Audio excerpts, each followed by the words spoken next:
فاطمہ آپ کے دلبر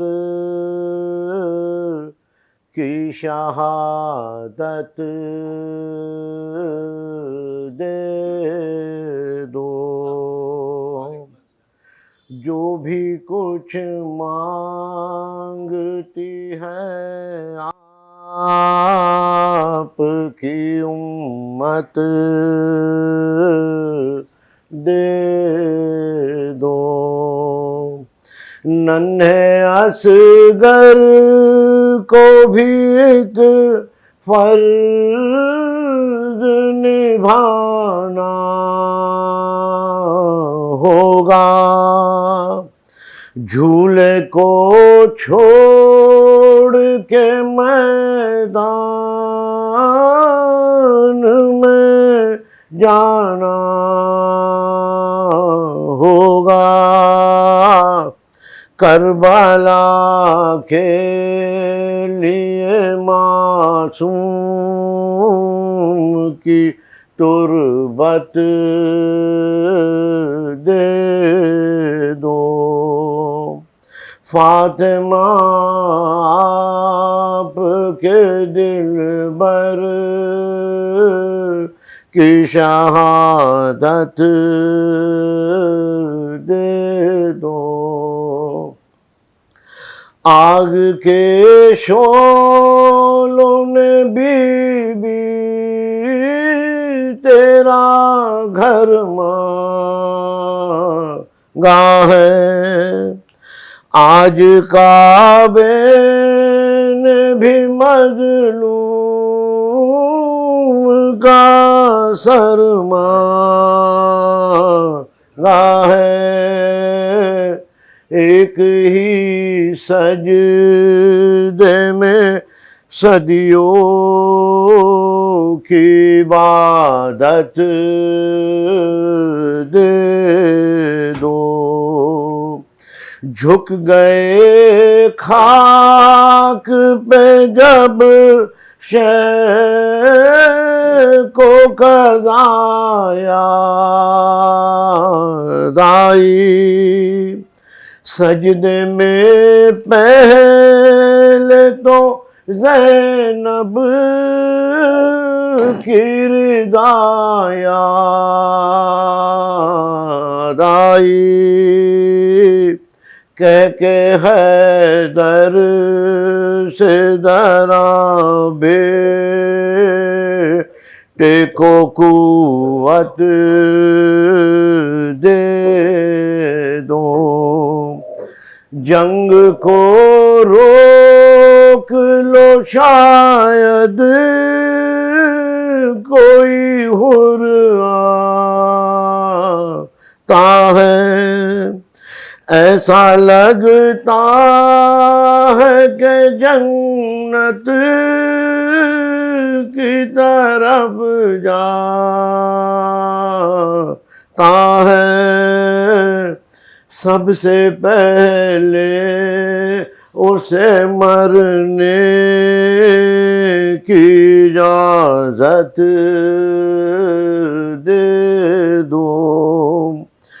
ایک بیمار کو بھی کانٹوں پہ چلنا ہوگا، مسنت سید سجاد کو جلنا ہوگا، اپنے پوتے کو گھرانے کی امامت دے دو۔ زندگی ہے تیری شمشیر، یہ غم اور ماتم، فاطمہ آپ کے بہتے ہوئے آنسو کی قسم کربلا نام ہے جس کا وہی جنت دے دو فاطمہ آپ کے دلبر کی شہادت دے دو دشمنان اہل بیت پر لعنت بے شمار. ماشاءاللہ.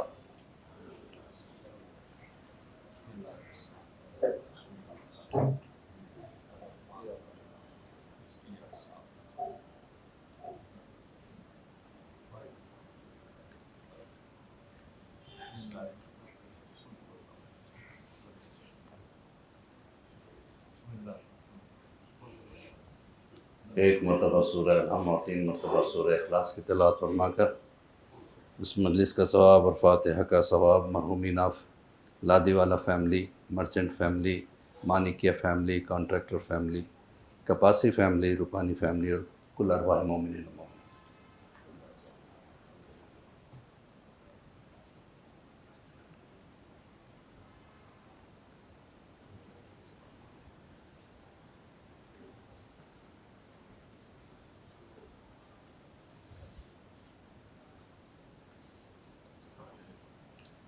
لا حول ولا قوة الا باللہ العلی العظیم.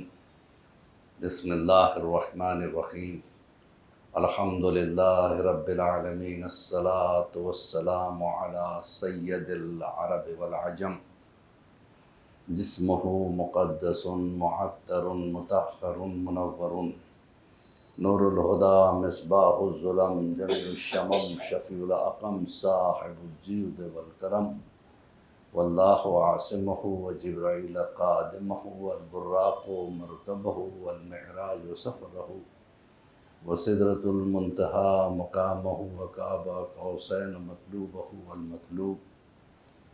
تعودہ والمقصود جودہ سید المرسلین انیس الغربین الملقب بطاہ والیاسین محبوب رب المشرقین والمغربین جد الحسن والحسین. اللہم صل علی محمد و آل محمد وعجل فرجہ. المکی المدنی الخرشی الہاشمی مولانا ابو القاسم محمد. اللہم صل علی محمد و آل محمد وآلہ الطیبین الطاہرین المعصومین المظلومین المنتجبین من یومنا ھذا الی قیام یوم الدین. اما بعد فقد قال اللہ تبارک و تعالی فی محکم کتابہ المجید وهو اصدق الصادقین وقولہ الحق. بسم اللہ الرحمن الرحیم. ان المسلمین والمسلمات والمؤمنین والمؤمنات والقانتین والقانتات والصادقین والصادقات والصابرین والصابرات والخاشعین والخاشعات والمتصدقین والمتصدقات والصائمین والصائمات والحافظین فروجهم والحافظات والذاکرین اللہ کثیرا والذاکرات اعد اللہ لهم مغفرۃ واجرا عظیما. ثواب. اللہم صل علی محمد و آل محمد وعجل فرجہ. اذان محترم، الحمدللہ سلسلے کی 5ویں تقریب قرآن مجید کی سورہ احزاب کی آیت نمبر 35 آپ برابر سنتے چلے آ رہے ہیں. سب سے پہلی بات تو یہ ہے کہ کائنات میں واحد کتاب قرآن ہے جس میں سارے سبجیکٹس ہیں. کبھی غور کیجیے آپ. کیوں مختار بھائی؟ کائنات میں ایک ہی کتاب ہے جس میں سارے سبجیکٹس ہیں. ورنہ آپ کو ہسٹری پہ الگ کتاب ملے گی، سائنس پہ الگ ملے گی، سوشل پہ الگ ملے گی، اور جو ہے نا میتھس پہ الگ ملے گی، گرامر پہ الگ ملے گی. اگر کوئی کتاب واحد کتاب ہے تو وہ اسی کا دعویٰ ہے کہ ہر چیز میرے اندر ہے. کوئی آج تک کوئی کتاب یہ نہیں کہہ سکی کہ میرے اندر ہر خشک و تر موجود ہے سوائے قرآن کے. لیکن افسوس کی بات یہ ہے کہ اگر کوئی ایک بچہ ایک کتاب پڑھ رہا ہے، میں نے دیکھا ہسٹری کی کتاب پڑھ رہا ہے، میں نے کہا واہ بیٹا ہسٹری کی کتاب پڑھ رہے ہو تاکہ تم کو میتھس آ جائے؟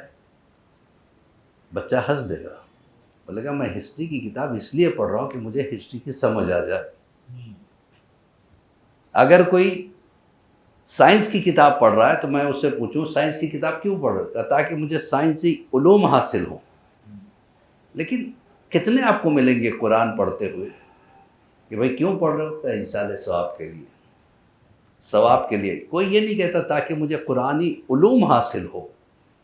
یہ ایک بہت بڑا المیہ ہے، یہ ہمارے سینے کے پھپولے ہیں جس کو ہم پیش کر رہے ہیں اس وقت۔ قرآن واحد کتاب ہے جس کو ثواب کے لیے پڑھے۔ ہاں ثواب تو ہے، لیکن قرآن صرف ثواب کے لیے نہیں آیا، ہدایت کے لیے آیا۔ ہم ہدایت کے لیے قرآن کیوں نہیں پڑھتے؟ بعض لوگ کہتے ہیں میں روز ایک پارہ پڑھتا ہوں۔ بھائی آپ ایک پارہ نہ پڑھو، آدھا پارہ پڑھو، پاؤ پڑھو، ایک لائن پڑھو لیکن سمجھ کے پڑھو۔ اللہ جو ہے نا کوانٹیٹی کو نہیں دیکھتا ہے، کوالٹی کو دیکھتا ہے۔ ایک آیت، 2 آیت، 4 آیت یا 5 آیت بنا لو، میرا پڑھنا ہی ہے مجھے، اور اس کے اندر کیا ہے اس کے اوپر غور کرو۔ خدا کی قسم آپ کا سٹیٹس بدل جائے گا، آپ کا کیریکٹر چینج ہو جائے گا، آپ کچھ اور بن جائیں گے اگر قرآن کو سمجھ کے پڑھ لیے۔ کوئی قرآنی علوم اگر انسان کے اندر آ جائے تو پھر وہ انسان نہیں رہتا، عام انسان نہیں رہتا، اس کا شمار علماء میں ہونے لگتا ہے۔ تو زان محترم کبھی ہوتا ہے اس طریقے سے، اگر ایک بچہ گلاس توڑ دے، ماں باپ اس کے پیچھے لگ جاتے ہیں، پنش بھی کرتے ہیں کیوں گلاس توڑ دیا۔ لیکن اگر صبح کی نماز چھوڑ دے، بچہ ہے چھوڑو کوئی بات نہیں۔ یہ کیوں ہے؟ اس لیے کہ ہمارے میں وہ انسٹنکٹ نہیں ہے ہدایت کو پانے کی۔ قرآن ہدایت کے لیے آیا، اور قرآن کا پڑھنے والا مصیبتوں سے بچ جاتا ہے۔ اگر قرآن نہیں پڑھ سکتے تو کم سے کم جتنی سورہ یاد ہے اس کو پڑھو۔ آیت الکرسی، چلیے آج کا ایک تحفہ، ایک صلوات پڑھے ور محمد والے۔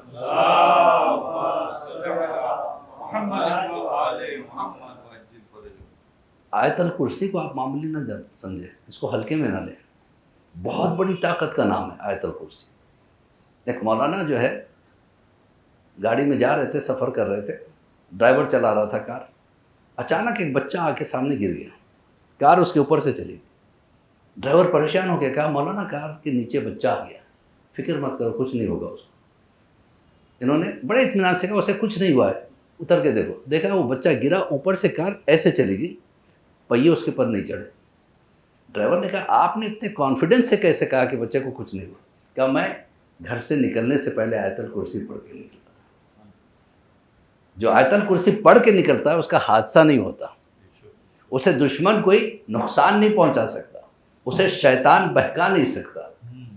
آیت الکرسی ایک جادوئی طاقت رکھتی ہے جس کے اوپر کوئی جادو کا اثر نہیں ہوتا۔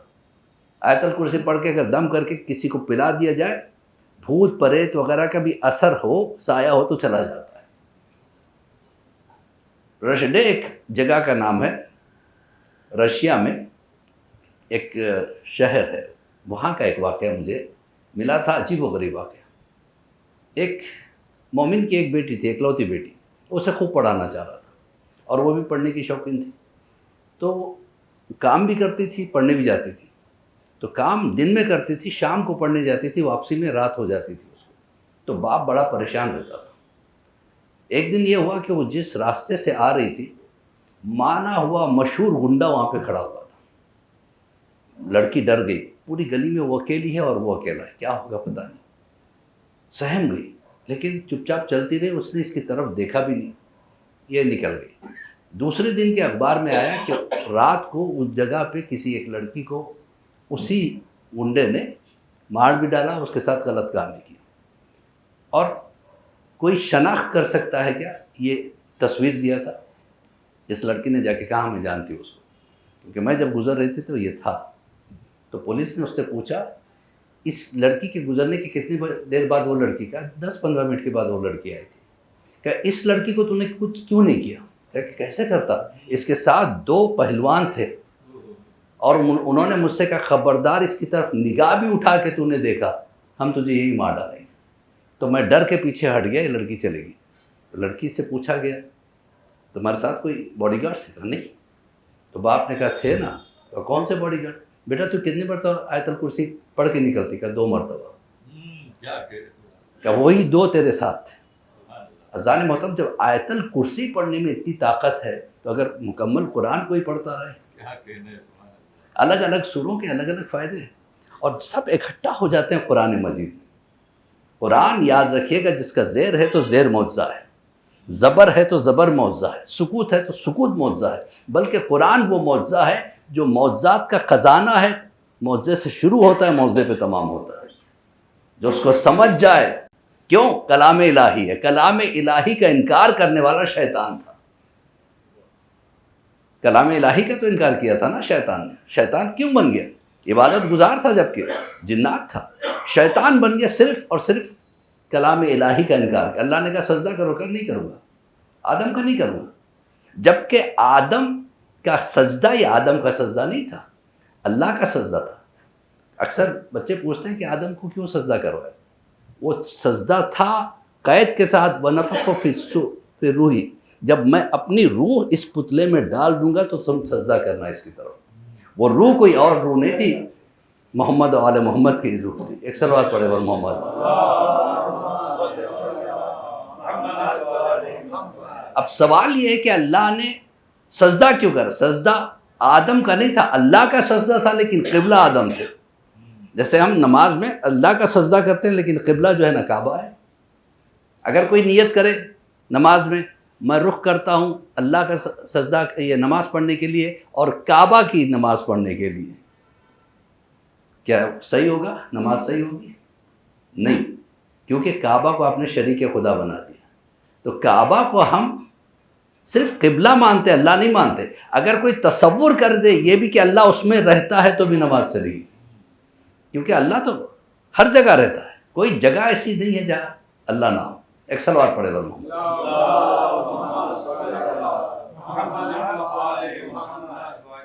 تو ایک ضروری میسیج تھا یہ جو پہنچانا چاہتا تھا میں.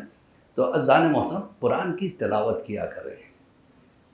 یہ مت سوچو مجھے ایک مہینے میں بعض لوگ کہتے ہیں میں اس رمضان میں 5 قرآن ختم کر دیتا ہوں، 6 قرآن کیا فائدہ دیتے ہو؟ 5 آیتیں سمجھے ہو اس کی؟ نہیں، فائدہ نہیں دے گا، صرف ثواب ملے گا. اور قرآن صرف ثواب کے لیے نہیں آیا، ہدایت کے لیے آیا. میرے ساتھ یاسین بھائی ایک مرتبہ ایسا ہوا کہ میں جا رہا تھا ایک جگہ میت ہو گئی. جب پتہ چلا تو میں اندر چلا گیا. ارے اچھے ٹائم پہ آیا مولانا، آئیے بسم اللہ. کوئی قرآن پڑھنے والا نہیں تھا. کتنی افسوس کی بات ہے. گھر میں کوئی قرآن پڑھنا نہیں جانتا تھا. کیا پڑھ دیجیے آپ؟ میں نے کہا لائیے. میں نے قرآن کھولا، پڑھنا شروع کیا. لوگ اٹھ کے جانے. میں نے کہا کدھر چلے؟ کہ نہیں آپ تو مردے کے لیے پڑھ رہے ہیں،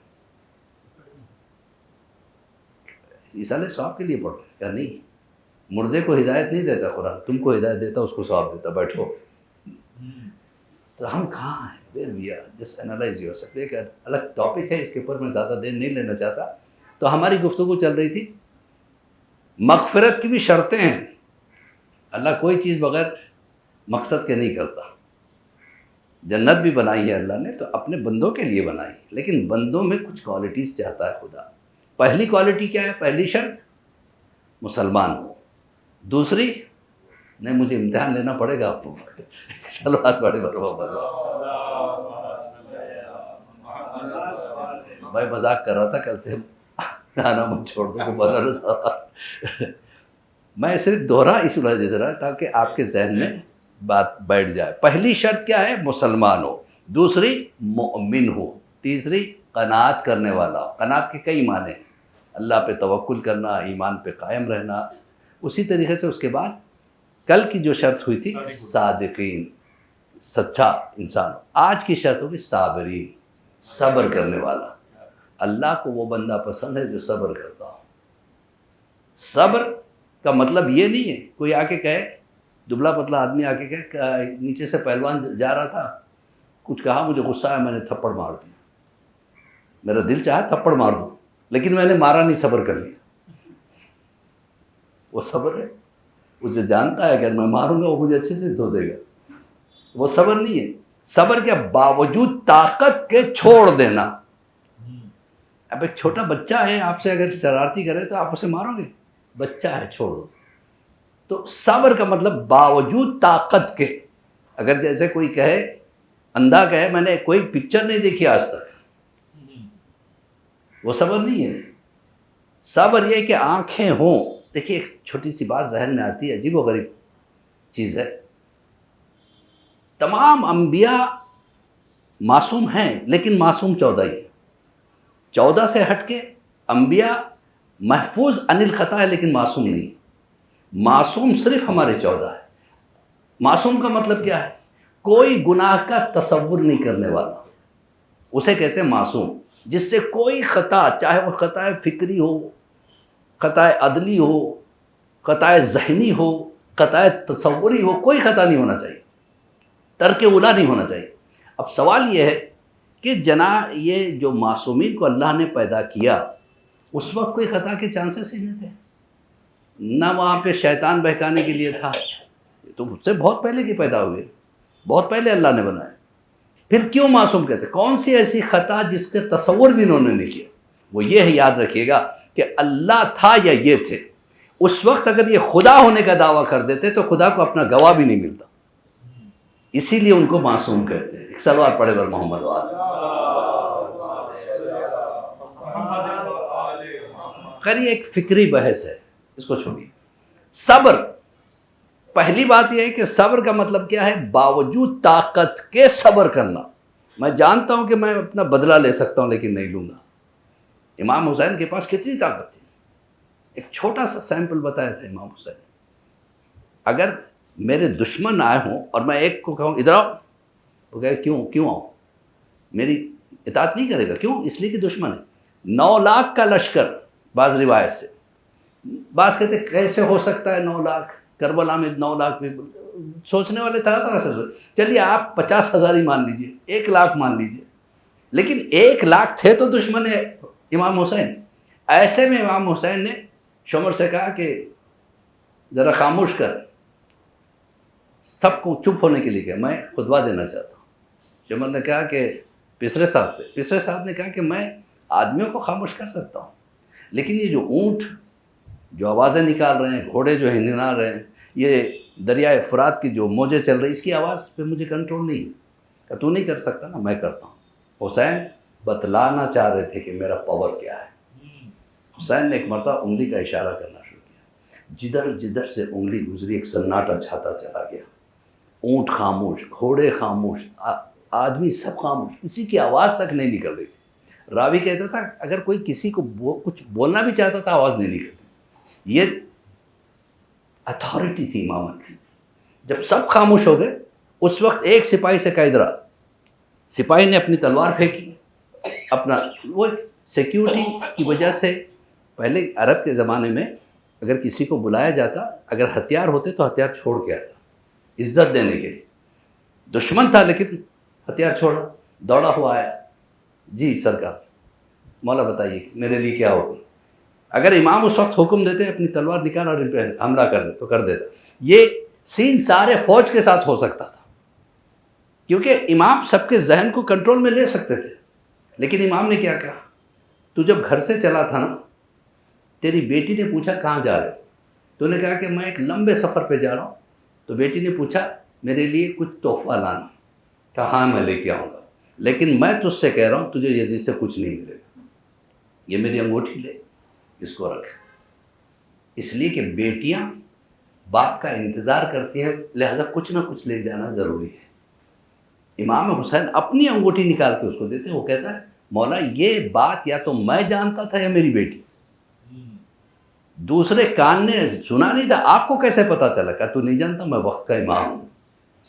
اور وقت کا امام وہ ہوتا ہے کہ جس کے علم میں باریک سے باریک شے بھی ہوتی ہے، بڑی سے بڑی چیز بھی ہوتی ہے۔ لہذا یہ انگوٹھی لے اور اس وقت یہاں سے نکل جا، یزید کا لشکر چھوڑ کے نکل جا، تجھے کچھ نہیں ملنے والا یزید سے، جا اپنی بیٹی کو یہ دے دے، اس سے پہلے یہاں سے چلا جا جب میں کہوں حل من ناصر ینصرنا، ورنہ تجھ پہ واجب ہو جائے گا۔ امام نے پکارا تو آیا کیسے نہیں؟ تو کتنا پاور تھا امام حسین کو، اگر چاہتے تو ایک اشارے میں سب کو ختم کر سکتے۔ اسے کہتے صبر، والصابرین والصابرات، اللہ کہتا ہے صبر کرنے والا۔ اچھا دیکھیے کبھی کبھی کیا ہوتا ہے، اللہ چھوٹی مصیبت کو دے کے بڑی مصیبت سے انسان کو بچا لیتا ہے۔ ایک شارپ ٹرن تھا بالکل ایسے، اور ادھر ڈھلان تھی، ادھر سے ایک بچی چل رہی تھی۔ میں نے خود اس کو، یہ کیمرے میں ریکارڈ ہوا تھا، میں نے ایسے ہی دیکھا تھا نیٹ پہ، ادھر سے ایک ٹرک آ رہا ہے، ٹرک، بچی نے ٹرک کو نہیں دیکھا، ٹرک والے نے بچی کو نہیں دیکھا، جیسے ٹرک مڑا ادھر بچی کو ٹھوکر لگی، بچی گری، ٹرک اوپر سے چلا گیا، بچی اٹھ کے کھڑی ہوئی، یعنی بال بال موت سے بچی۔ اللہ نے اسے چھوٹی سی مصیبت دی بڑی مصیبت سے بچانے کے لیے۔ کبھی کبھی مصیبت آتی ہے تو ہم صبر کا دامن چھوڑ دیتے ہیں، شکایت کرنے لگتے ہیں، ہو سکتا ہے ہمیں بڑی مصیبت سے بچانے کے لیے اللہ چھوٹی مصیبت دے رہا ہے۔ سمجھ گیا؟ تو ہزار محترم، اسی طریقے سے ایک عورت کا شوہر مر گیا، بڑی مومنہ تھی، غیرت دار تھی، 2 چھوٹے چھوٹے بچے تھے، شوہر مر گیا، بہت بڑی مصیبت ہے عورت کے لیے۔ اللہ پہ توکل کیا اس نے، 2 دن تک کچھ نہیں کیا۔ جب بچے بھوک سے بلکنے لگے، دیکھا گھر میں کھانے کے لیے کچھ نہیں، صبر کسے کہتے ہیں۔ اس نے جا کے شوہر کا بکسہ کھولا تو اس میں 3 درہم تھے، اور کچھ نہیں چھوڑا تھا، صرف 3 درہم۔ اس نے اللہ کا شکر ادا کیا، پروردگار تیرا لاکھ لاکھ شکر ہے، کم سے کم یہ 3 درہم میں ہم 2 بچے اور میں مل کے کچھ کھا تو سکتے ہیں۔ پھر سوچنے لگے، اب کھا لیں گے، آگے کیا ہوگا، کل کیا ہوگا۔ 3 درہم کا اس نے اون خریدا، اون کے چھوٹی چھوٹی گڑیاں بنائی، کھلونے بنائے، مارکیٹ میں لے گئی، 6 درہم میں بیچا۔ اب وہ 3 درہم پھر اس کے بچ گئے، پھر اس نے اون خریدا۔ اس طرح اس کی زندگی چلنے لگی۔ دیکھیے اللہ مسبب الاسباب ہے۔ اللہ مولا کیا فرماتے ہیں، کبھی رزق کے لیے پریشان نہیں ہونا، یہ اس کی ذمہ داری۔ آپ نے پاگل کو کئی کام کرتے ہوئے دیکھا، لیکن ٹائم پہ اس کے ہاتھ میں بھی روٹی آ جاتی ہے۔ حتیٰ کہ آدمی کوما میں چلا جاتا ہے تو ٹوٹیوں کے ذریعے سے، پائپ کے ذریعے سے اسے رزق اللہ پہنچا دیتا ہے۔ یا یہ کہوں کہ ماں کے پیٹ میں رزق دینے والا کیا دنیا میں چھوڑ دے گا؟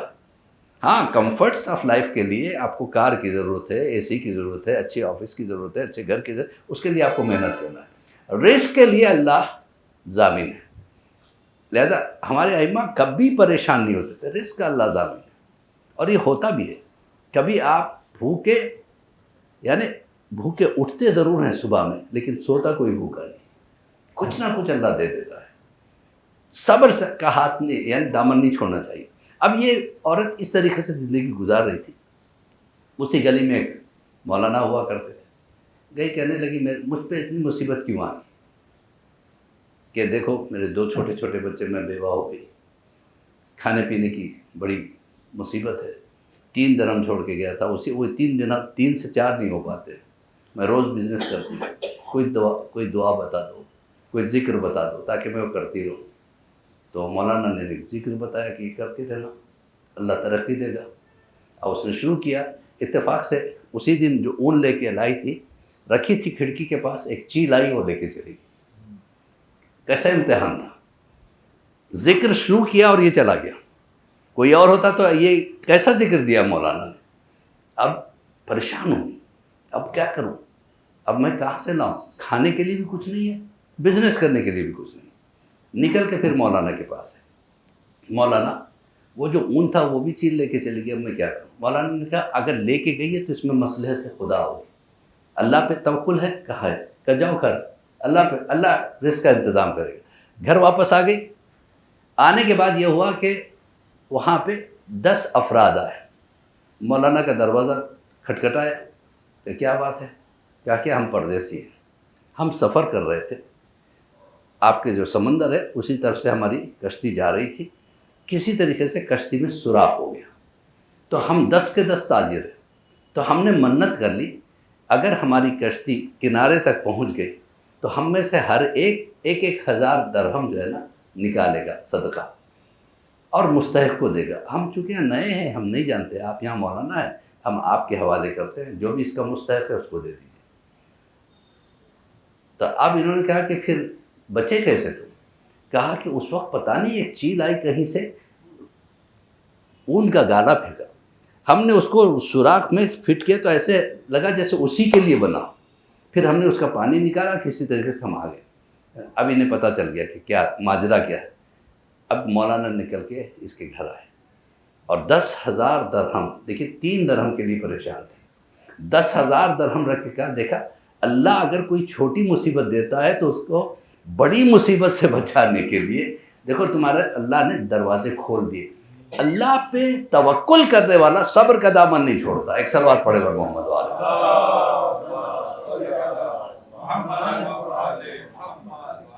اب صبر کی کئی قسمیں ہیں، صبر کی کئی قسمیں. ایک صبر وہ ہے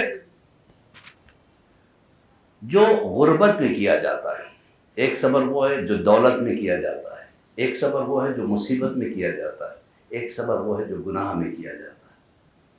گناہ کا موقع ملے اور نہ کرے گناہ، اسے کہتے ہیں صبر. موقع ہی نہیں ملا کہ میں کبھی گناہ کرتا نہیں، تجھے اللہ نے موقع نہیں دیا تو کہاں سے کرے. تنہا ہے، گناہ کا سارا سامان سامنے رکھا ہوا ہے اور اللہ کو یاد کر کے ہم نے چھوڑ دیا، اسے کہتے ہیں صبر. جناب یوسف کو بلایا تھا نا زلیخا نے، غلط ارادے سے بلایا تھا اور دروازے بند کر دیے، کھڑکیاں بند کر دی، پردے لگا دیے. یوسف کو کسی طریقے سے ادھر بلایا اور دروازہ لاک کر دیا، چابی اپنے پاس رکھی. یوسف نے کہا کیا بات ہے؟ کہا کہ میں گناہ کا ارادہ رکھتی ہوں. کہا تو خود کہتی کہ گناہ ہے. کہا ہے لیکن مجھ سے صبر نہیں ہوتا. کہا تجھ سے نہیں ہوتا، میرے سے ہوتا ہے. نے کہا کہ نہیں، اگر تم میرا ساتھ نہیں دو گے تو تم پہ الزام ڈالوں گی اور جو ہے نا تمہیں قید کروا دوں. جناب یوسف نے کہا مجھے اللہ پہ بھروسہ ہے. اب یہ آگے بڑھی، اچانک اسے کچھ یاد آیا، ایک بت رکھا ہوا تھا، اس کے اوپر کپڑا ڈال دیا. کہا یہ کیا کیا تم نے؟ کہا نہیں، ایسے لگ رہا تھا جیسے بت مجھے دیکھ رہا ہے، میں نے اس کا چہرہ کپڑا ڈال دیا، پردہ ڈال دیا. کہا تیرے خدا میں میرے خدا میں یہی فرق ہے، تیرا خدا پردے کے اس طرف نہیں دیکھتا، میرا خدا ہر جگہ دیکھتا ہے. اب یہ کہے کہ جناب یوسف اللہ کا نام لے کے آگے بڑے، دروازے کھلتے، 7 دروازے اس نے لاک کیے تھے، 7 کے ساتھ کھل گئے. اسے کہتے ہیں صبر. موقع تھا گناہ کا لیکن نہیں کیا، اسے کہتے صبر. اسی طریقے سے غربت میں صبر. ابو ایاس ایک بہت غریب مومن ہوا کرتے تھے. اب ان کے ساتھ یہ ہوا کہ وہ لکڑیاں کاٹتے اور جا کے بیچتے، اس سے جو کچھ ملتا اس سے گھر چلتا. ابو ایاس تنگ آ گئے تھے غربت سے، لیکن کہتے تھے پروردگار تیرا لاکھ لاکھ شکر ہے، 2 وقت کی روٹی تو دے دیتا ہے. لیکن جب ان کی طبیعت خراب ہو جاتی تھی، وہ ان کی بیوی اور 4 بچے، تو بھی انہیں محنت کرنے جانا پڑتا تھا. جس دن نہیں جاتے بچے بھوکے رہتے. تو کہتے پروردگار کچھ ایسا کر دے کہ جب کم سے کم میں بیمار ہوں تو میں ریسٹ لے سکوں. بیوی نے کہا کہ ہاں دعا کرو، میں آمین کہتی. اس نے بھی آمین کہا. اس دن وہ نکل کے گئے لکڑیاں کاٹنے کے لیے. وہاں پہ کوئی چیز پیر میں لگی، سوچا سانپ ہے، گھبرا کے پیچھے ہٹے، ایک لکڑی سے ٹٹولا تو پتہ چلا کہ کوئی تھیلی کے رسی تھی، جس پہلے تھیلی میں رکھ کے باندھ دیا کرتے. اب نکلی تھیلی جس میں 1000 اشرفیاں تھیں. کوئی اور ہوتا تو کتنا خوش ہو جاتا. ابو ایاس کہتے پروردگار یہ جس کی ہے وہ کتنا پریشان ہوگا. جب انسان میں اگر ایمان ہونا، وہ ضرور اللہ سے ڈرتا ہے. کہ یہ جس کی ہے وہ کتنا پریشان ہوگا. اب میں اس کو تلاش کروں گا. کوئی اور ہوتا چلو اللہ تیرا لاکھ لاکھ شکر ہے مجھے مل گیا، میری دعا قبول ہو گئی. اب یہ نکل کے گھر آئے، بیوی سے کہا. بیوی نے کہا چلو بسم اللہ کچھ لے آؤ. کہ کیسے لے آ سکتا ہوں، میں مالک سے اجازت لیے بنا اس کو استعمال نہیں کر سکتا. کہا کہ مالک کون ہے، تم ہی ہو، تم کو ملی ہے. کہا نہیں، کسی کی گری ہوگی. میں جا کے دیکھتا ہوں مسجد میں اگر کوئی اعلان کرتا ہے. تو گئے تو دیکھا کہ واقعی مسجد میں ایک شخص کہتا ہے میری 1000 کی تھیلی گر گئی ہے، کسی کو مل گئی ہے تو لا کے دے دو. اب وہ ایسے کہتے ہیں کام کرو، یہ اعلان بھی کر دو جو لا کے دے اسے 100 اشرفیہ دوں گا. 1000 میں سے 100 دے دے گا تو کیا ہوگا.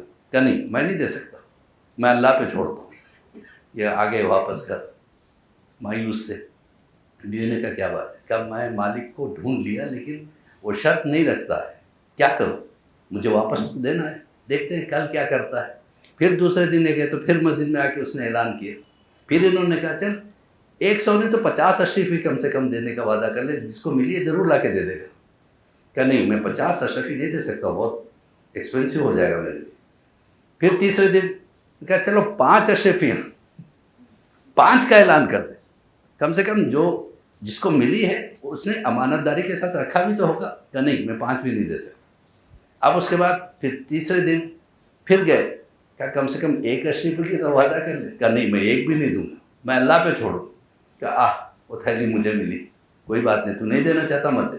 گھر آئے، اب بیوی بچے دیکھ رہے ہیں کہ شاید کچھ دے، لیکن اس نے کچھ نہیں دیا۔ انہوں نے اٹھا کے اشرفی کی تھیلی دے دی، کہ گن لے، گنے پورے 1000 تھے، لے کے چلا، خاموشی سے اس کو جاتا ہوا دیکھے، کیا پروردگار، سوچا تھا کچھ ملے گا، وہ پلٹ کے آیا، یہ پورے آپ کے لیے۔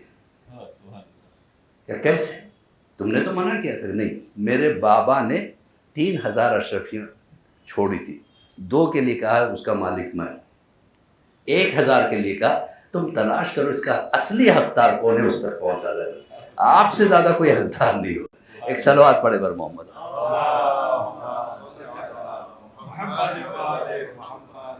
ظالم محترم، قسمت کی روزی آتی ہی ہے، وہ جو نیت خراب ہو جاتی ہے نا، جس کے پاس صبر نہیں ہوتا۔ مولا کائنات نے کمبر سے کہا اونٹ تیار کرو، میں ابھی تھوڑی دیر کے لیے جا کے آتا ہوں۔ اونٹ تیار کیا مولا کے لیے، اونٹ پہ سوار ہو کے چلے، راستے میں ایک مسجد آئی، اترے، ادھر ادھر دیکھا ایک آدمی کھڑا ہوا تھا، کہا ذرا اس کو دیکھ لینا، میں ابھی نماز پڑھ کے آتا ہوں۔ نے کہا ٹھیک ہے مولا۔ وہ گئے، اب وہ نماز پڑھنے لگے، اس نے اب دیکھا اونٹ میرے پاس ہے، میں کیوں نہ لے کے نکل جاؤں۔ اب وہ لے کر کے جانے کوشش کیا، لیکن مولا نے کہا تھا نا یہاں میرا اونٹ انتظار کرے گا، تمہیں کچھ نہ کچھ۔ اب وہ اونٹ نے جب سنا کہ مولا نے کہا انتظار کروں گا، اس کے اوپر واجب ہو گئی تھی اطاعت، وہ ہلا بھی نہیں۔ اب بہت کوشش کیا، کھینچا، کچھ نہیں، اونٹ جب نہیں گیا، رسی، اس نے کہا یہ رسی بھی تو مہار ہوتی ہے، یہ بھی قیمتی ہے، یہ کھول کے لے کے چلا گیا۔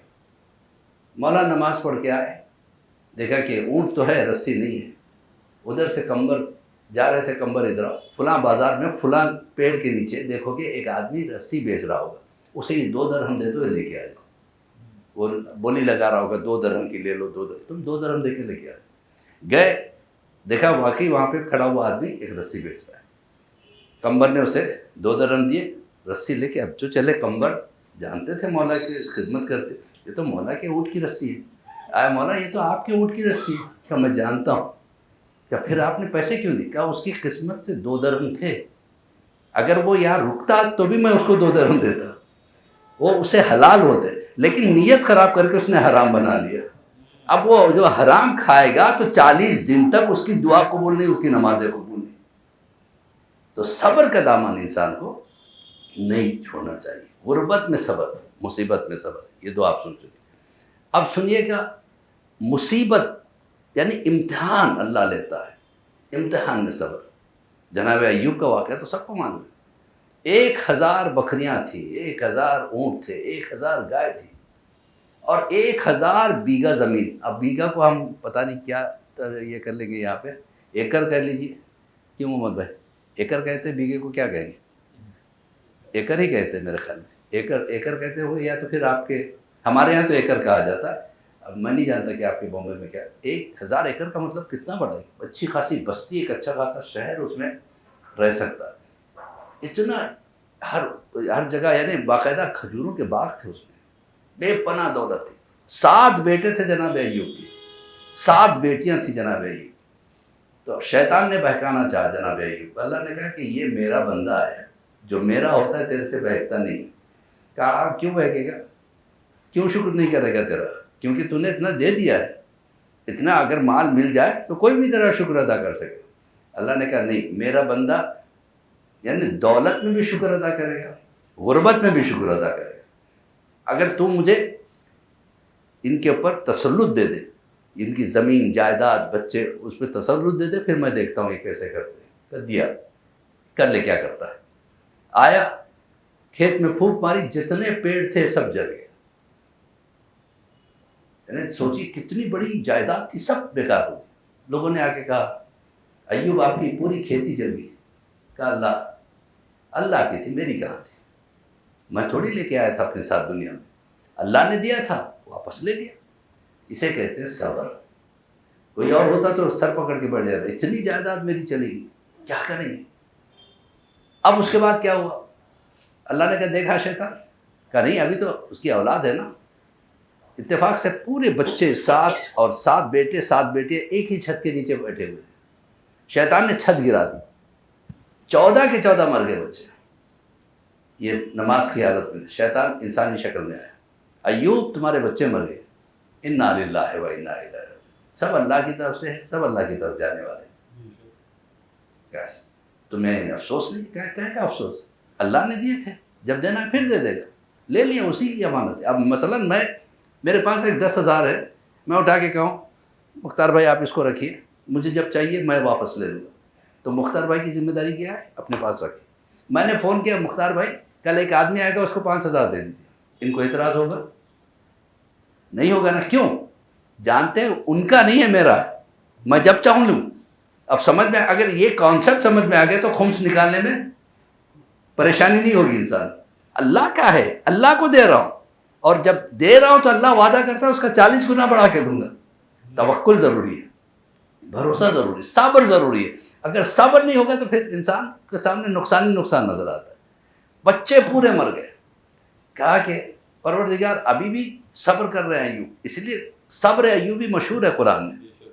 صبر میں ایوب کا نام لیا جاتا ہے.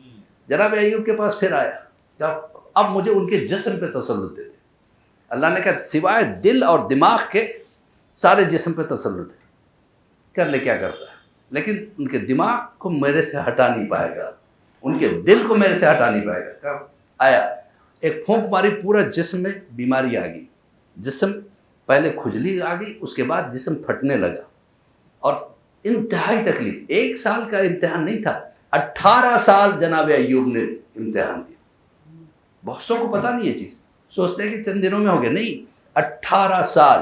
اتنا کہ جسم میں یعنی کیڑے تک آ گئے تھے. شیطان نے بری طریقے سے زحمتیں دی. جناب ایوب, آپ اس کے بعد بستی والوں سے جا کے کہا پتہ نہیں کیا عذاب میں ایوب مبتلا ہے, ان کی وجہ سے تم پہ عذاب نہ آ جائے, نکال دو ان کو بستی سے. بستی والوں نے نکالا. سوچے کوئی اور ہوتا, دولت چلی گئی, جائیداد چلی گئی, بچے چلے گئے, گھر چلا گیا, زمین چلی گئی, صحت چلی گئی. لیکن سلام ہے اس بیوی کو جو جناب ایوب کی بیوی تھی, جوان تھی.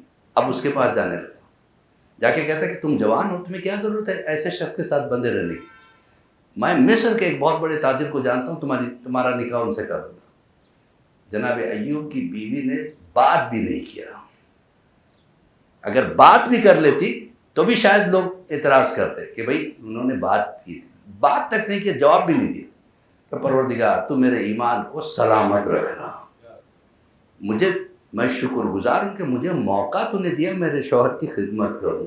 پہلے میری خدمت نہیں لیتے تھے, اب وہ مجبور ہے, لہذا میں خدمت کرنے پہ مامور ہوں. تیرا لاکھ لاکھ شکر ہے, یہ اتنی بڑی عبادت کرنے کا تو نے مجھے موقع دیا ہے. اسے کہتے ہیں صبر. ایک سلوات پڑھے گا محمد.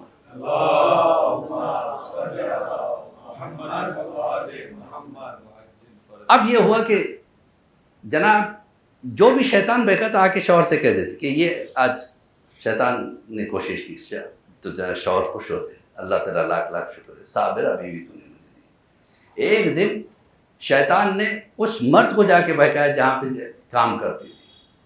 تو مرد نے کہا کہ سنا کہ آپ بڑی خوبصورت ہیں, لیکن آپ پردے میں دیکھ نہیں سکتا.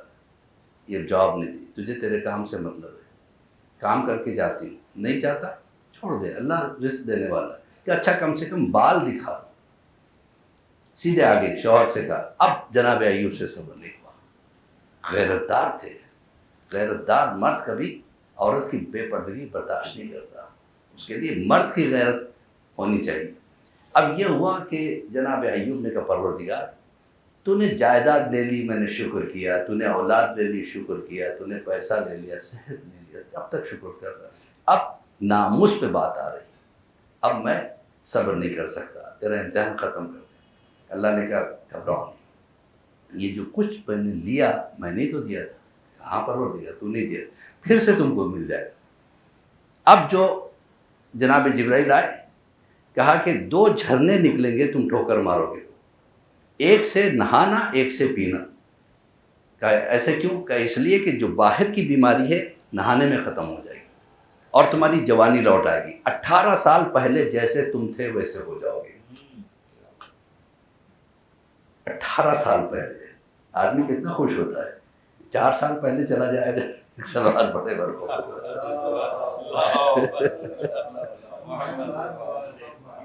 18 سال پہلے کی جوانی واپس نہائے بالکل اس سے زیادہ حسین ہو گئے. اللہ کا شکر ادا کیا کہ اب دوسرے جھرنے سے پانی پی لو تاکہ تمہارے اندر کی ساری بیماریاں ختم. بھرپور جوان ہو گئے جناب ایوب. اب جناب ایوب انتظار کر رہے تھے بیوی کا. بیوی آئی دیکھتی ہے وہاں پہ جناب ایوب کو جہاں چھوڑا تھا وہاں وہ نہیں ہے. ایک حسین ترین نوجوان گھوم رہا ہے. بہت روئی کہ پروردگار جیسا بھی تھا میرا شوہر تھا, مجھے میرے شوہر سے دور نہ کر. جناب ایوب آئے. کیا بات ہے, کیا میرے شوہر یہاں رہتے تھے, دکھنے میں آپ کی طرح لگتے تھے پہلے جوانی میں, لیکن اب بالکل ڈھل گئے تھے. آپ نے ان کو دیکھا کہ میں ہی تو ہوں. کہا آپ کیسے؟ یہ ایک قصہ. بہت خوش ہو گئے. پھر اللہ نے انہیں پھر 14 اولاد دی. پھر زمین جائیداد, جب گھر گئے تو ایک گھر میں چھت سے ریشن گرنے لگا, دوسرے چھت سے جواہرات گرنے لگے, پہلے سے زیادہ امیر کر دیا. تو اللہ امتحان لے کے دیکھتا ہے کہ میرا بندہ امتحان میں میرا ہو کے رہتا ہے یا کسی اور کے دروازے پہ چلا جاتا ہے. جو میرا رہتا ہے میں اسے اچھے سے اچھا دیتا ہوں. ایک سلوار پڑھے گا محمد.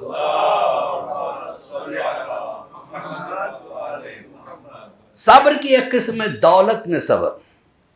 اللہ دولت دیتا ہے تو آدمی اکڑ جاتا ہے. میں نے کسی مجلس میں کہا تھا زندہ کرتا نہیں مردہ کرتا ہے. اللہ کو اپنی بارگاہ میں سر کا جھکانے والا پسند ہے, سر کا اٹھانے والا پسند نہیں ہے. پروردگار عالم دے کے بھی امتحان لیتا ہے, لے کے بھی امتحان لیتا ہے. بعض کو دولت ملتی ہے تو خندہ پیشانی ہو جاتے ہیں, اپنی پرانی زندگی کو نہیں بھولتے, برابر یاد رکھتے پروردگار تیرا لاکھ لاکھ شکر ہے, اور سب کے ساتھ اچائی سے پیش آتے ہیں. بعض جو کبھی دیکھے نہیں رہتے نا, اچانک دولت آ جائے, یعنی کیا کہوں میں, یعنی نئے امیر جس کو کہنا چاہیے, نیا امیر بڑا خطرناک ہو جاتا ہے. اچانک مل جاتی ہے دولت, لہٰذا اب وہ سمجھ میں نہیں آتا کیسے, سب کو کچھ نہیں سمجھتا, اپنے آپ کو سب کچھ سمجھتا ہے. دولت ایک سندھ کا رہنے والا پاکستان کا ایک شخص تھا جس کے اتنی بڑی جائیداد تھی کہ اس کے جائیداد میں 5 ریلوے اسٹیشن آتے تھے. ایک بار وہ چائے پہ بیٹھے اپنے دوستوں کے ساتھ. ایک دوست نے کہا کہ بھائی آپ بتائیں کہاں میرے پاس تھوڑے پیسے کہاں انویسٹ کروں. ہنسنے لگا, کہنے لگا تو کہاں انویسٹ کروں گا, سوچ رہا میں کہاں اسپینڈ کروں گا, مجھے سمجھ میں نہیں آتا, مجھے اتنا میرے پاس ہے. غرور اللہ کو پسند نہیں آتا. چند دن نہیں ہوئے تھے وہ مر گیا. اس نے کہا تھا میری 7 پیڑھی کو کام کرنے کی ضرورت نہیں پڑے گی. اس کا اکلوتا بیٹا تھا, بہک گیا. اب دوستوں کے ساتھ کبھی آسٹریلیا, کبھی لندن, کبھی امریکہ, کبھی کینیڈا, اس طریقے سے ساری دولت ختم ہو گئی. جب دولت ختم ہو گئی تو ان نے دوستوں سے کہا کہ دیکھو میں تم سب کو دنیا کی سیر کرایا, اب میرے پاس کچھ نہیں ہے, کچھ مدد کرو. کہا تو پاگل تھا, تو کر رہا تھا, ہم تیرے ساتھ آ رہے تھے, ہم تھوڑی بول رہے تھے کہ تجھے ہم وہاں لے جائیں یہاں لے جائیں. اب اس کی جائیداد ختم ہو گئی, گھر بک گئے. زیادہ پیسے ہونے کی وجہ سے اس نے کوئی کام بھی نہیں سیکھا تھا. نتیجہ یہ ہوا کہ اسی ہوٹل کے سامنے 3 سال کے بعد, یعنی 3-4 سال کے بعد بھیک مانگ رہا تھا. تو اس دوست نے کہا تیرے بابا نے بہت گھمنڈ کی بات کہی تھی, 7 پیڑھی تک مجھے میرے بچوں کو کام کرنے کی ضرورت نہیں پڑے گی, ایک پیڑھی تک بھی نہیں پہنچی, لہذا تو اللہ کے لیے کام کرو. اب اس لڑکے نے عبادت شروع کی, تلاوت قرآن شروع کیا. اس کی برکت سے دھیرے دھیرے دھیرے ایک پوزیشن پہ چلا گیا. کہنے کا مطلب یہ ہے کہ اللہ کو نہ بھولائیں, کتنی بھی تکلیف آئے, کتنی بھی تکلیف اگر ہے تو انفاق کرنا چاہیے, دوسروں کی مدد کرنا چاہیے. پتہ نہیں کس کی دعا لگ جائے. جناب عبداللہ, جناب زینب کے شوہر, یہ معمولی پرسنالٹی نہیں ہے, بلکہ میں یہ کہتا ہوں مظلوم پرسنالٹی, جن کے بارے میں کچھ بیان نہیں ہوتا. اگر ایک 5 فٹ ادھر ادھر ہو جائے کوئی مسئلہ نہیں, ایک صلوات پڑھے گا محمد.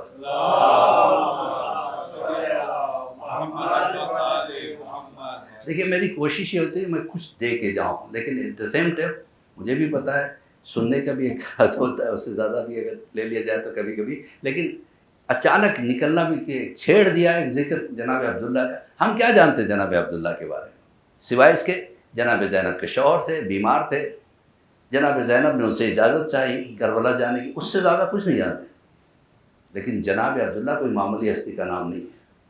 جناب عبداللہ بن جعفر طیار، جناب جعفر طیار نے جو خدمتیں انجام دی، اس کے بعد جب دنیا سے چلے گئے تو بچے یتیم ہو گئے، تو جناب عبداللہ کے سر پہ رسول اللہ نے ہاتھ رکھ کے کہا عبداللہ اگر تم مٹی کی بھی پکڑے گا تو سونا بنے گا. مدینے کے سب سے ریچسٹ پرسن جناب عبداللہ بن گئے. کئی باغات تھے اور بہت بڑی حویلی تھی ان کی مدینے میں جناب عبداللہ. جناب زینب کسی معمولی انسان کے پاس شادی ہو کے نہیں گئی تھی. آپ سوچیں کہ زینب کا شوہر جو بن جائے تو مرتبے میں جناب عبداللہ کیا تھے. پہلا لقب جواد کا انہی کو ملا تھا، کیونکہ لوگ انتظار کرتے تھے کہ قرضہ لے کے کہتے تھے دے دو. عبداللہ بزنس پہ گئے ہوئے، جب واپس آئیں گے وہ ہمیں اتنا دیتے ہیں کہ ہم قرضہ ادا کر دیتے. فقیر کبھی جا کے مانگتا تو کم سے کم 1 مہینے کا ریشن، 1 مہینے کا خرچہ دیتے تھے، اس لیے ان کو جواد کا لقب دیا گیا. 1 مہینے کا ریشن، 1 مہینے کا خرچہ بھی، جو کچھ اس کا خرچہ ہوگا، دوائیوں کا خرچہ، کپڑے وغیرہ کا خرچہ ملا کے دیتے تھے 1 مہینے تک. پھر تجھے کسی دروازے میں جانے کی ضرورت نہ پڑے. اگر بزنس کوئی کرنا چاہتا تو عبداللہ ایسے ہی پیسے دیتے تھے، قرضہ نہیں دیتے تھے، لے لے جا تیار کر. تو جناب عبداللہ پورے عرب میں مشہور تھے، لہٰذا بھیڑ لگی رہتی تھی لوگوں کی. لوگ دور دراز سے آتے کچھ مل جائے جناب عبداللہ کے پاس سے. تو آپ سوچیں جناب عبداللہ کی کیا پرسنالٹی تھی، اور اتنے طاقتور تھے جناب عبداللہ کے. جناب عباس، جناب مسلم، جناب عبداللہ، یہ 3 طاقتیں مولا حسین کی تھیں. اگر یہ 3 سپاہی میدان میں کھڑے ہو جائیں تو 9 لاکھ کے لشکر پہ حاوی ہو سکتے تھے. اللہ نے کیا کہ ڈیوائڈ کر دیا ان طاقتوں. مسلم کو کوفہ بھیج دیا، وہاں شہید ہو گئے. عبداللہ کو بیمار کر دیا، وہ آ نہ سکے. عباس کو صرف ساتھ میں رکھا کیونکہ مولا عباس وفا کے شہنشاہ کو کہتے ہیں. انشاءاللہ جب ان کی تاریخ آئے گی تو ان کا ذکر کریں گے. ایک صلوات پڑھے گا محمد. آپ جانتے ہیں جناب عبداللہ کا بگیسٹ کنٹریبیوشن کیا تھا اسلام پہ؟ پورے اسلام کی بات کر رہا ہوں. پہلے فیمیل ایجوکیشن سینٹر نہیں تھا یاسین بھائی، پہلے فیمیل ایجوکیشن کا کوئی رواج نہیں تھا. آج ہماری بیٹیاں ڈاکٹرز ہیں، آج ہماری بیٹیاں انجینئرز ہیں، ہماری بیٹیاں پائلٹس ہو گئی ہیں. کس کا احسان ہے؟ جناب زینب جب جناب عبداللہ کے آئی ہیں تو جناب عبداللہ نے کہا میں دیکھ رہا ہوں شہزادی آپ کا سینہ جو ہے نا علوم سے بھرا ہوا ہے، میں چاہتا ہوں کہ یہ علم جو آپ کے بابا سے آپ کو ملا ہے آپ لڑکیوں تک پہنچائیں. میں چاہتا ہوں کہ ایک فیمیل ایجوکیشن سینٹر کھلے. بہت توجہ، کتنا بڑا احسان. تو جناب زینب نے کہا لیکن آج تک تو کسی نے نہیں کھولا. کہ ہر کام کی شروعات کہیں سے تو ہوتی ہے، میں چاہتا ہوں کہ آپ کھولیں. کہ کب؟ کہ آج ہی سے. کہ آج ہی سے اسکول بلڈنگ ہونی چاہیے، عمارت ہونی چاہیے. کہ میرا گھر لے لو. معمولی بات نہیں ہے. کہ پھر جب عورتیں یہاں پڑھنے آئیں گی تو آپ کہاں جاؤ گے؟ کہ میں بغیچے میں جا کے انتظار کروں گا، دن ادھر گزار لوں گا، شام کو آؤں گا جب اسکول چھوٹ جائے گی. ایک دن کے لیے اگر آپ سے کوئی کہے اپنا گھر ذرا خالی کر کے ہمیں دے دو، آپ کہیں اور دن بھر گزر کے آ جاؤ، آپ تیار نہیں ہوتے. کہ میں کیوں دے دوں؟ پورا گھر دے دیا. باغ میں جا کے بیٹھتے تھے جناب عبداللہ. شام ہوتی تھی جب کلاسز ختم ہوتے تھے تو واپس آتے تھے. کتنا بڑا کنٹریبیوشن ہے سچ بتائیے. آج جو ہماری بیٹیاں ڈاکٹرز یا انجینئرز یا پائلٹس بنی ہے کس کے صدقے میں بنی ہے؟ جناب عبداللہ. جب یہ مدینے میں رواج عورتوں کے ایجوکیشن کا ہوا یہ بات پھیلی. پھر ایران نے اپنے سینٹرز بنائے، یورپ نے اپنے سینٹرز بنائے، عرب نے اپنے سینٹرز بنائے. سب عبداللہ کو دیکھ کے بنے. ورنہ پہلے عورت کی زندگی یہ تھی عورت ہو کے پیدا ہوئی، باپ وہیں پہ گلا دبا کے ختم کر دیتا. کتنا بڑا بلیدان تھا جناب عبداللہ کا، کتنا بڑا یہ احسان تھا پورے اسلام پہ جناب عبداللہ. اسے جناب عبداللہ کہتے ہیں. ایک دن باغ میں بیٹھے ہوئے تھے، دیکھا کہ ایک مزدور صبح سے لے کر شام تک کام کرتا ہے، اور باغ کا مالک کہتا ہے کہ تو نے جو کام کیا یہ ہے اس کا عوض. ایک سوکھی روٹی اس نے دی. مزدور نے اس کو آنکھوں سے لگایا، اللہ تیرا لاکھ لاکھ شکر ہے کہا، لے کے چلا. عبداللہ دیکھ رہے سارا دن کوئی کام کرتا ہے تو ایک روٹی ملتی ہے. جناب عبداللہ کو کیا پتا تھا کہ غربت کیا چیز ہے. اب اس نے جناب عبداللہ نے دیکھا کہ مزدور چلا، ایک کتا کہیں سے آیا، دم ہلانے لگا روٹی کو دیکھ کے. اس مزدور نے کہا لگتا ہے تو بھی میری طرح بھوکا ہے، میرے پاس ایک روٹی، آدھی تو کھا آدھا میں لے کے جاتا ہوں۔ کتے نے ایک لقمے میں آدھی روٹی ختم کی، پھر دیکھ کے دم ملانے لگا، مسکرایا غلام، اچھا تجھے لگتا ہے مجھ سے زیادہ بھوک ہے، تو کھا لے۔ اب جناب عبداللہ نے جب دیکھا اٹھے اپنی جگہ سے، کہا کہ تو نے پوری روٹی کیوں دے دی، کیسے کرے گا کل محنت کا؟ مجھے اللہ نے زبان دی ہے، ہاتھ پیر دیے، اس بیچارے کو وہ نہیں ہے، یہ کسی کے لیے کام نہیں کر سکتا، کل میں دوبارہ مزدوری کروں گا، دوبارہ کما لوں گا، لیکن یہ کیا کرے گا، لہذا میں نے اس کو دے دی۔ جناب عبداللہ نے کہا دنیا مجھے جواد کہتی ہے، میں تجھے جواد کہتا ہوں۔ اللہ اکبر۔ دولت میں صبر، غربت میں صبر۔ جناب عبداللہ نے اسے جانے دیا، سیدھے اس باغ کے مالک کے پاس گئے، باغ بیچتا ہے؟ کہا ہاں بیچوں گا، کتنی قیمت ہے؟ 1000 درہم۔ کہا میں تجھے 2000 دوں گا۔ کہا کیوں؟ جبکہ قیمت 1000 کا، 1000 تو باغ کی قیمت، 1000 اسے یہ نہ بتانا کہ میں نے اس کے لیے کام کیا، کل وہ آئے گا باغ اس کے نام کر دینا، لیکن اسے پتہ نہ چلے کہ کس نے اس پہ احسان کیا۔ اسے کہتے دولت میں صبر، معمولی چیز نہیں ہے۔ آج اون و محمد کے مسائل ہوں گے انشاءاللہ، لیکن الگ ڈھنگ سے میں پیش کرنا چاہتا ہوں اون و محمد کے مسائل۔ اون و محمد بول عبداللہ کے لہتے جگر، عبداللہ کے نور نظر۔ جناب عبداللہ جب بیمار ہو گئے تھے، جناب زینب نے آ کے اجازت چاہی تھی، تو عبداللہ نے کہا مجھے یاد آ گیا آپ کے بابا نے مجھ سے وصیت کی تھی، دیکھ عبداللہ زینب میری بیٹی ہے، علی نے آج تک کسی کے سامنے ہاتھ نہیں پھیلایا، زینب بھی کبھی کوئی چیز کا سوال نہیں کرے گی، ایک سفر کا سوال کرے گی، عبداللہ روکنا نہیں ورنہ مر جائے گی، وہ حسین سے دور نہیں رہ سکتی۔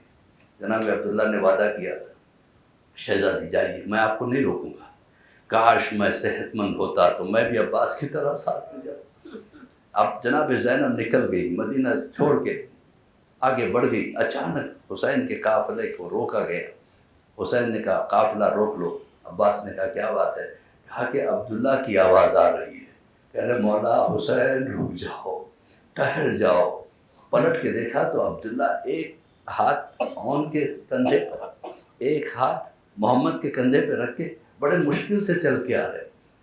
حسین نے کہا کیا بات ہے، آپ سے تو ملاقات کر کے آئے تھے؟ کہ نہیں میں زینب سے کچھ کہنا چاہتا ہوں۔ زینب کے محمل کے پاس آئے، سر کو محمل سے لگایا، اندر سے زینب نے کہا میرے سردار اگر آپ کی اجازت نہیں ہے تو میں اتر کے آ جاؤں گی، لیکن میں زندہ نہیں رہ پاؤں گی، میرے بھائی کے بنا میں زندہ نہیں رہ پاؤں گی۔ کہا نہیں میں روکنے نہیں آیا، لیکن میں یہ سوچتا ہوں آپ کے بارے میں نے سنا تھا کہ آپ چادر دے دو گے، لیکن میں کیا دوں گا اپنی طرف سے، یہ 2 بچوں کو لایا ہوں، انہیں حسین پہ قربان کر دینا، لیکن خبردار بچے سمجھ کے روک نہ لینا، جلد سے جلد حسین پہ قربان کر دینا۔ یہ تھے جناب عبداللہ۔ ادھر جناب زینب چلی، کربلا پہنچی، بچے دنیا سے گزر چکے، شہید ہو چکے، بچوں کے سروں کو سامنے سامنے دکھا دکھا کے لے جایا گیا۔ زینب نہیں روئی، کبھی نہیں روئی، جب بھی روتی تھی حسین کے لیے روتی تھی، علی اکبر کے لیے، علی اصغر کے لیے، اون و محمد کے لیے نہیں روئی۔ لیکن جب واپس آئی تو سید سجاد سے کہا سجاد میں عبداللہ کو چہرہ دکھانے کے لائق نہیں،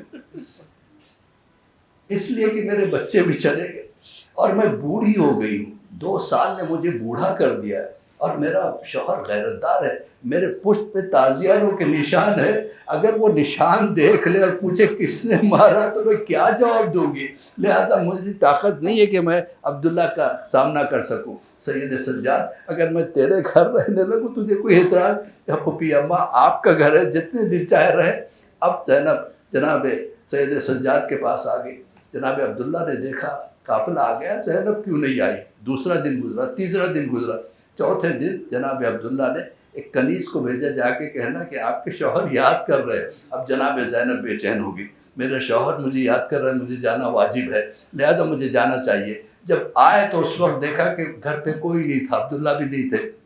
اندر آئی، پہلی مرتبہ ایک ماں نے اپنے بچوں کے چھوٹی چھوٹی جان نمازوں کو دیکھا، اب تک نہ رونے والی زینب ٹوٹ کے بیٹھ گئی ہے، اون و محمد تمہاری جان نمازوں کو دیکھ رہی ہوں تو تمہیں یاد کر رہی ہوں، چھوٹے چھوٹے امامے رکھے ہیں، ان اماموں کو پہننے والا کون ہوگا؟ جناب زینب رونے لگی، روئی، چلا چلا کے رو رہی تھی، ضعیف ہو چکی تھی نا اتنے میں جناب عبداللہ نے آ کے دیکھا کہ کوئی ضعیفہ آنگن میں بیٹھ کے رو رہی ہے. عبداللہ نے پہچانا نہیں. قریب آئے, بی بی لگتا ہے بڑی ضرورت مند ہو, کچھ مانگنے آئی. کیونکہ عبداللہ کے جو بھی آتا مانگنے کے لیے آتا تھا. تو اگر مانگنے آئی ہو تو میں تمہیں بتا دوں کہ میری بیوی زینب بھی آ چکی ہے, جاؤ وہاں جا کے مانگو اگر تمہیں شرم آتی ہے مجھ سے مانگنے کے لیے. اب جناب زینب سے برداشت نہیں ہوا.